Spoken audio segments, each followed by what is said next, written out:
बिस्मिल्लाहिर्रहमानिर्रहीम। अस्सलाम वालेकुम। वेलकम टू माय चैनल दावत इस्लाम। मैं हूं आपका दोस्त शफकत अली ऑफिशियल। उम्मीद करता हूं कि आप सब लोग ईमान के आला दर्जे पे होंगे। सूरत बकरा के आयत नंबर 284 का तर्जमा, आसमानों और ज़मीन में जो कुछ है सब अल्लाह का है।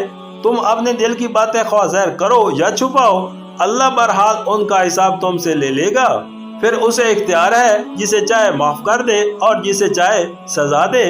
वो हर चीज़ पर कुदरत रखता है। सूरत बकरा आयशा नंबर 333। ये ख़त्मुल कलाम है, इसलिए जिस तरह सूरत का आगाज़ दीन की बुनियादी तालीमात से किया गया था, इसी तरह सूरत को ख़त्म करते हुए भी इन तमाम असूली अमूर को बयान कर दिया गया है जिन पर दीन इस्लाम की असास कायम है। तकाबल के लिए इस सूरत के पहले रकू को सामने रख लिया जाए तो ज़्यादा मुफीद होगा। ये दीन की अवलीन बुनियाद है। अल्लाह ताला का मालिक ज़मीन व आसमान होना और इन तमाम चीज़ों का जो आसमान व ज़मीन में है अल्लाह ही की मालिक होना, दरअसल यही वो बुनियादी हकीकत है जिसकी बिना पर इंसान के लिए कोई दूसरा तर्ज अमल इसके सिवा जायज़ और सही नहीं हो सकता कि वो अल्लाह के आगे सर एहतियात झुका दे। सूरत बकरा आयशा नंबर 335। इस फिक्रे में मज़ीद दो बातें इरशाद हुई हैं। एक ये कि हर इंसान फर्दन अल्लाह के सामने जिम्मेदार और जवाबदेह है। दूसरा ये कि जिस बादशाह ज़मीन व आसमान के सामने इंसान जवाबदेह है वो गैब व शहादत का इल्म रखने वाला है, हत्ता कि दिलों के छुपे हुए इरादे और ख्यालात तक उससे पोशीदा नहीं है। सूरत बकरा आयशा नंबर 336। ये अल्लाह के इख्तियार मतलब का बयान है।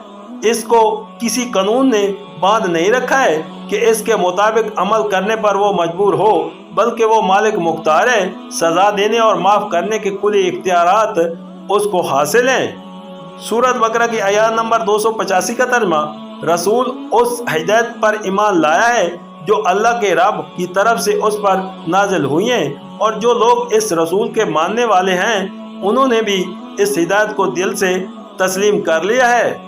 ये सब अल्लाह और उसके फरिश्तों और उसकी किताबों और उसके रसूलों को मानते हैं, और उनका कौल ये है कि हम अल्लाह के रसूलों को एक दूसरे से अलग नहीं करते। हमने हुक्म सुना और एताअत कबूल की। मालिक, हम तुझसे खताब बख्शी के तालिब हैं और हमें तेरी ही तरफ पलटना है। सूरत बकरा आयशा नंबर 337।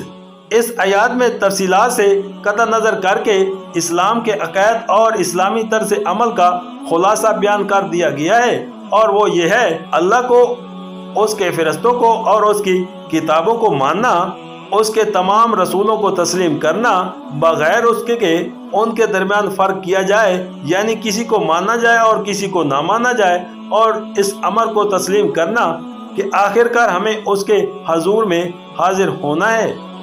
ये 5 अमूर इस्लाम के बुनियादी अक़ायद हैं। इन अक़ायद को कबूल करने के बाद एक मुसलमान के लिए सही तर्ज अमल ये है कि अल्लाह की तरफ से जो हुक्म पहुँचे उसे वो बसा चशम कबूल करे, उसकी एताअत करे और अपने हुस्न अमल पर गरूर न करे, बल्कि अल्लाह से अफ़ू व दरगुज़र की दरख्वास्त करता रहे।